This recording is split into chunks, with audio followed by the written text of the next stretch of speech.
Father to a murdered son, husband to a murdered wife, and I will have my vengeance. Today I saw a slave become more powerful than the Emperor of Rome. Gladiador, em breve no Sky Premiere. I will empower you to one end alone, to give power back to the people of Rome and end the corruption that has crippled it. My name is Gladiator. Father to a murdered son, husband to a murdered wife, and I will have my vengeance. Commodus is not a moral man. Must not rule. What we do in life echoes in eternity. You're the son that I should have had. No one left to fight, sire. There was always someone left to fight. The general who became a slave. The slave who became a gladiator. Win the crown, you'll win your freedom. Today I saw a slave become more powerful than the Emperor of Rome. Gladiator who defied an emperor. Because I loved you. Am I not merciful? And what could be more glorious than to challenge the emperor himself in the great arena? I get sucked into the world and into the environment and start to imagine the logic of how it would be, and that's how you start to make things real. Back up a bit more there. The cue is when you lunge up and go back, and then you're attacked. Right. One of the biggest challenges when you're doing a period film is not to let it feel like it's a period film, but in fact to allow the audience to enter into that world and feel absorbed by that world. Watch, then you can come back. Is that okay? I think we felt it was an opportunity that hadn't been visited in a long time. And to revisit ancient Rome was to take them to extraordinary spectacle, extraordinary action, but all grounded in a kind of reality. You trying to bring to Gladiator the sense of the grandeur of the Roman Empire, its greatness, and at the same time, its corruption and its decay. It's a fascinating period to think of the achievements, the intellectual, social achievements of the Roman Empire underscored by absolute brutality, I think is still fascinating for people. I must tell you, every time that I walk onto a movie set, I'm in awe. I'm still in awe. I'm still a little boy back in Limerick who wanted to go into movies and dreamt of it one day. And every movie I do, I walk on and I say, especially this, the size of this, when you walk in, you think, God, how did you do it? How did you think of it all? How did you marshal it in your imagination? It's just the sheer size is a bit overwhelming and takes some getting used to. For this production, size matters. Consistently, the one driving desire was to create a sense of scale. Initially, thinking like, how do I do? Who am I kidding? I'm from Florida. I'm going to walk out and wave. I've had 3 different art departments working in 3 different countries. In England, in Morocco, and here in Malta. We made everything ourselves. We made our own costumes. We made our own weaponry, armory. We built our own chariots. Action! This is just unrelenting. We have like that massive fight sequence at the beginning of the film. And that's followed by a series of massive fight sequences building up to a massive fight sequence. So we can end on this fight sequence, which is in what I describe as massive.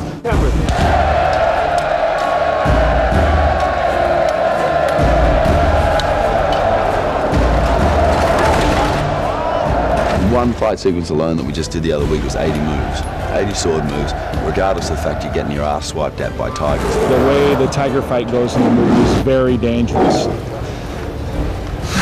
There's a lot of contact very near the actors, and so consequently you have to be very careful about the tigers actually grabbing the actors. They did send me a memo asking me not to play in the soccer game. And I went, so I sent a memo back. So I can wrestle with the 4 tigers, but I can't play a girly game like soccer. It's still dangerous. Kiss my butt. Love Russell. Definition of gladiators are they're slaves of entertainment. The gladiators are a spectacle like anything else, except they pay with their lives. If you take the stadium in Rome, the Colosseum, There were games where the games would run non-stop for 135 days. Think about it. It's immense. It's enormous. It's going to be a magnificent marriage of old-fashioned filmmaking values and absolute cutting-edge technology in terms of the computer work that we're doing on the film. With this shot, it comes under the auspices of showing the grand scale and scope of Rome, the city, and also of the Colosseum.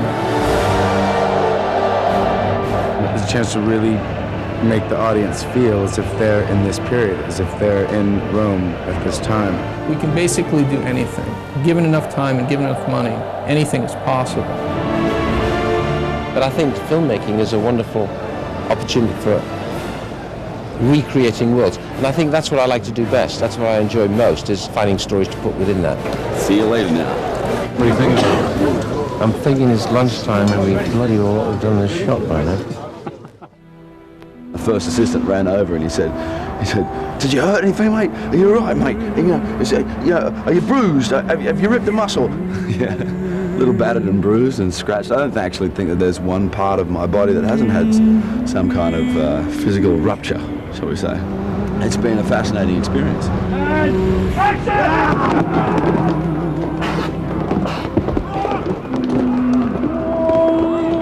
Every film has its own difficulties built into it. And it's how far you allow those difficulties to get through the door and start to control you.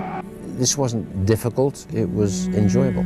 I mean, how often do you get to do the German front in the Danube where you have thousands of troops fighting, Roman troops fighting the German barbarians? You don't often get to do that. To do history, your challenge really is to, see how accurate you can be in that process. Everything that you can think of has got something to do with Rome. Perhaps if the Romans hadn't come along, we'd have a completely different culture. The army, it was a professional army. To heck with glory. You're fighting for pay, and you want to get the battle over in time for lunch. And the way to do it is to be as professional as you possibly can. Now imagine, the Roman army is stretched out. Their lines are a mile long. You have 5 lines, roughly 1,000 soldiers each. Now, the enemy charge. There are 100,000 of them in some cases. It's quite feasible. They come roaring down on you like a great avalanche. It's a shambles. And then out come the swords. We start off with a huge bang in probably one of the longest sequences in the whole movie. And it's all in mud and filth and battle. The forestry commission wanted to lose some forest, so I said, I'll do it. I'll burn it to the ground. They said, good. So I had 400 meters of forest I could burn and do what I wanted. Have I missed it? Have I missed the battle? You have missed the war. Every picture I've done in the past 10 years has been my last. And then scripts arrive, and I don't want to read them in case I like them. And if I like them, then I say, okay, I'll do it, but this is my last. Here I am.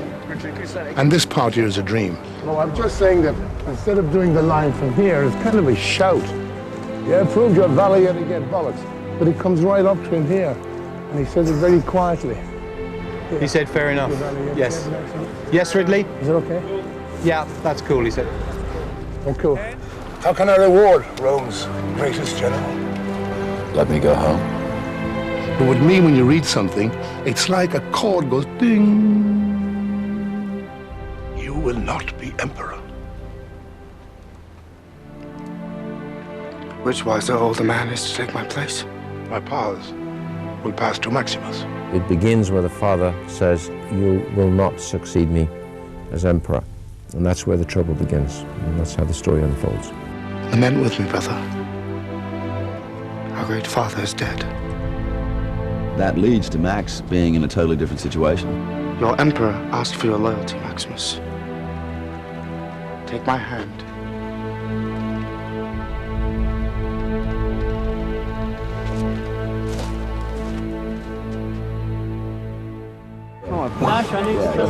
So not crossing, just being dead in line and then stepping from his path and spinning. The soul of the movie was always going to be Maximus.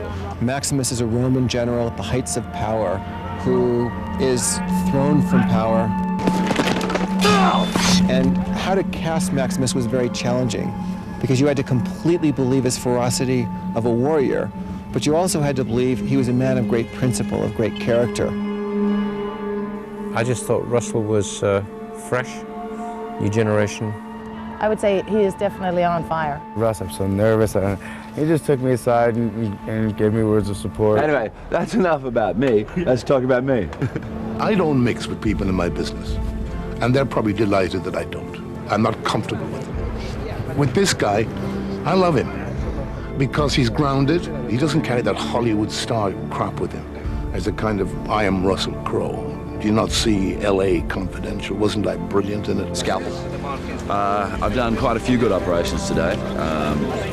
We've severed a head. And I'm not quite sure what I was trying to fix, but the guy is a hell of a lot better looking now than he was with his head on.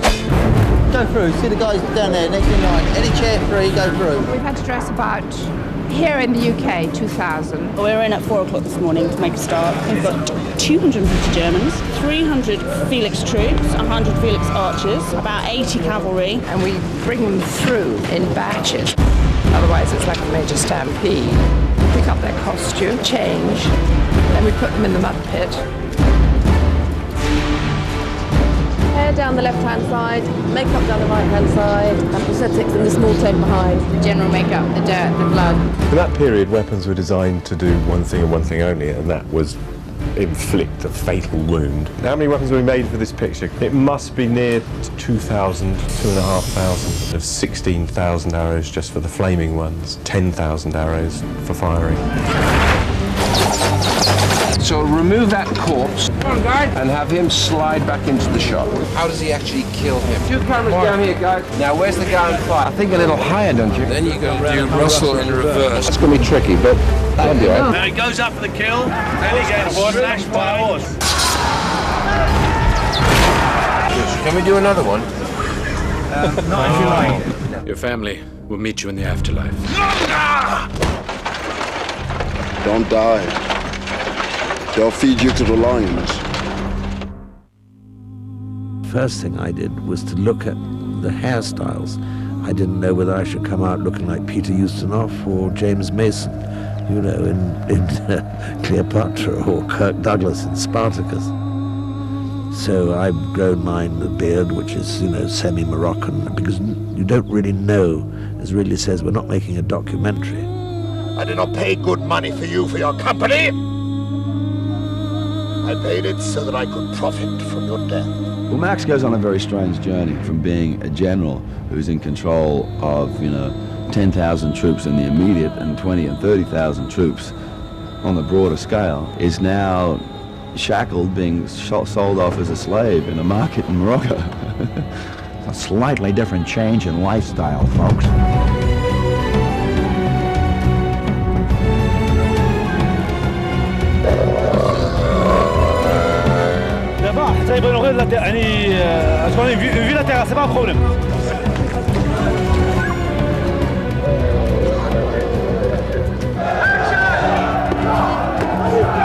Morocco was the center part of the movie, which is part of his journey, his transition from his demise in Germany. This is day 2 of the chain fight, and what's become a series of fights, really. I think last time we were talking, it was in the snow. Morocco, they basically rebuilt a town onto an existing town. We've been rehearsing this for 2 weeks, you know. There we go. That was good, because you responded to me. Everything up until that time was good. Yeah.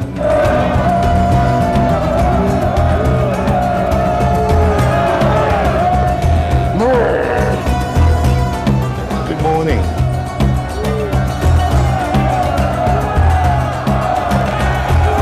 Here are your bandages.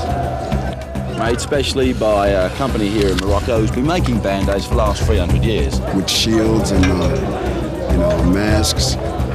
Obviously that's where I got my cut from. The horn of the helmet and got my shoulder and cut deeply, but I'm a gladiator now. The doors open and he steps out. Camera, we're set forward. Action, boys, action! We needed an arena, a Romanesque arena, which is pretty large, pretty extensive, with bleachers and and underneath the bleachers are prisons and holding cells for animals, etc. Morocco was a dream. There was an empty field, which was used for football by the local people, which was the ideal place to put a small provincial arena where our hero encounters the gladiator lifestyle for the first time. I think we built almost 30,000 mud bricks using local techniques, local materials, and baked in the sun. It melted right into the existing landscape and looked like it had been there for 800 years.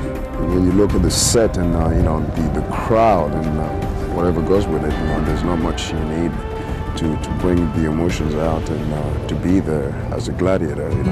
I came in one move too early, right? Yeah, but that's kind of okay because I still caught you. This way, I'd be like that if you can, so I'm facing Jeremy behind you. G coverage.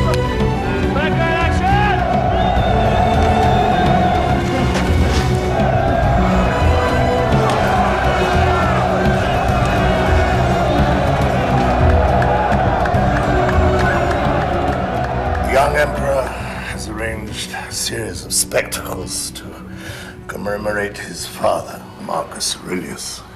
We're finally going back to where we belong. The Colosseum. Oh, you should see the Colosseum, Spaniard. 50,000 Romans watching every movement of your sword, willing you to make that killer blow. The silence before you strike, the noise afterwards.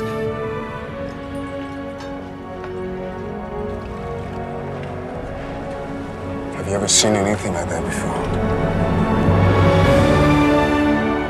Action! What you're looking at now is the interior of the Colosseum.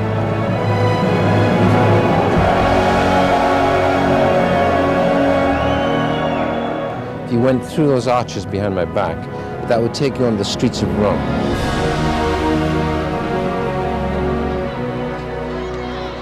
Hello, everybody at home. How are you? Welcome to bed.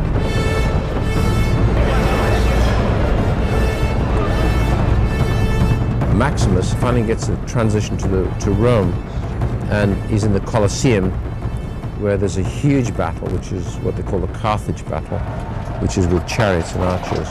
It is possible, if he becomes a really good gladiator, that he can get in front of this guy and exact his revenge. Hey, Ridley, it's Russell. Your emperor is pleased to give you the barbarian horde. Whatever comes out of these gates, Here we go, we're shooting. we've got a better chance of surviving if we work together. Action. Oh, sorry.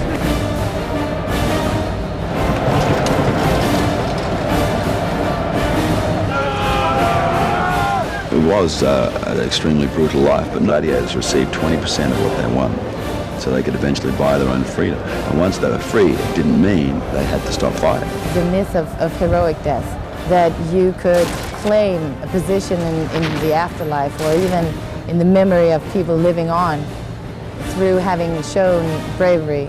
It's a question that we've all been asking and debating about is, what is the desire for blood sport? Is it an escape, in a sense, from their reality? We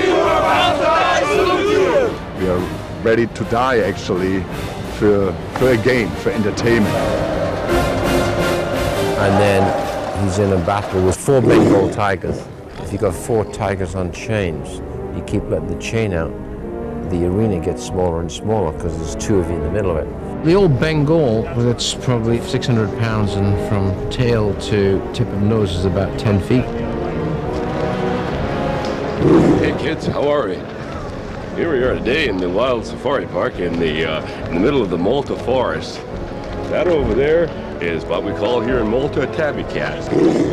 They don't act, so if they act mad, they are mad. This tiger's right here. They're so quick. And that's what you've got to watch out for. You've got to be constantly aware, remind yourself what you're dealing with. Let's go.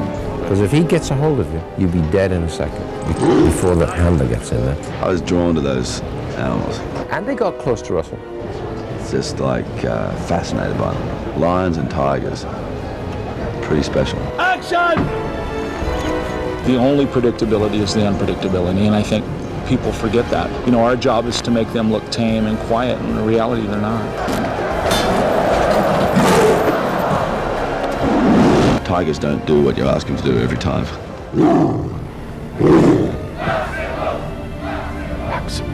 Gladiator, you know, that's such a boys' movie. You just think it's going to be an action movie, and my ambition was that the music would support the story, would, you know, really be emotional, so that no woman would ever leave her seat in the theatre. My brother hates all the world, and you most of all. Because your father chose me. And because I loved you. When the big moments come, they are pretty big as well. This is the exact replica of what it would have been like in both dimension and architecture. The problem was to try and realize how to achieve the scale, knowing how big the Colosseum was, knowing how big the empire was. The greatest empire of its time, and Rome was the biggest city of its time. It had 1 million people in 175 AD when the story takes place. The next city that had 1 million people was 1,000 years later. The games were the biggest thing going in the Roman Empire. They were the heart and soul of the empire. So we came to the conclusion that we were going to have to build a section of the arena, full size. It's an accurate reconstruction of the first tier only, and only about a third of that. It would have been 12 times bigger, 3 times as high, and 4 times as big around. And then using computer graphics, we would extend the scale of the set artificially. We covered the Colosseum as if it were the Super Bowl of today. We built the top of the Colosseum, changed the inside of the Colosseum, and then populated the Colosseum with people. As these gladiators walk out, you go completely around them. So you see in 360 degrees what they see. So I look at visual effects as we're sort of a supporting actor to really bring across the story that the director wants to get across. We built a large, epic vision of Rome. In doing that, we've helped Ridley achieve his vision. Togas and sandals and wreaths. I've tried to avoid that. Nobody lies down in this on a couch eating grapes.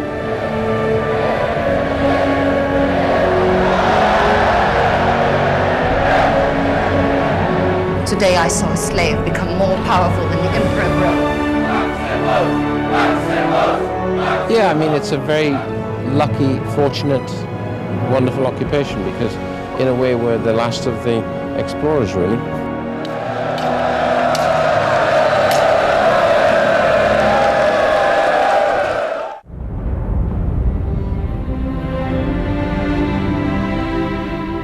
After we've built Rome and fought all the battles from the Rhine through to North Africa and back into Rome. But it was unusually great fun. You know, if there's ever such a thing as movie magic, it's sitting in a room for a year, talking about story, and then one day getting on a plane, going to the location, and there's the idealized version of what you've been chatting about. This is combining a movie about political intrigue and based factually on the events of the time with a huge action spectacular. For an actor, the minute I put this on, you just feel like you're in a completely different world. And it's been kind of fantastic exploring that, yet making it feel natural, like it's ours. It is a huge film, but there are so many scenes that are so intimate because they're about the truth of the feelings between the people, what is going on in their minds, in their hearts. This is a boy's dream, you know, come and play, you know, Gladiators, be a tough boy. It's great for an actor to work with a guy like Ridley Scott, who is so in command of his profession and his craft, and he knows precisely what he wants. That is a gift for an actor. I think it's a great old-fashioned yarn that's been really well illustrated and we ain't seen this before. At my signal, unleash hell. What we doing live? Echoes of eternity.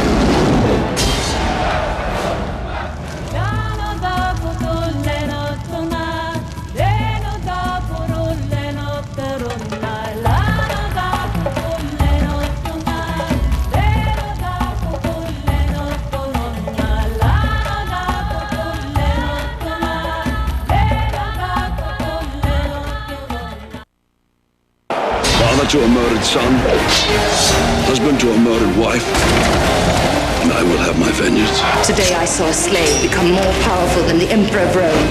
Gladiador, em breve no Sky Premiere.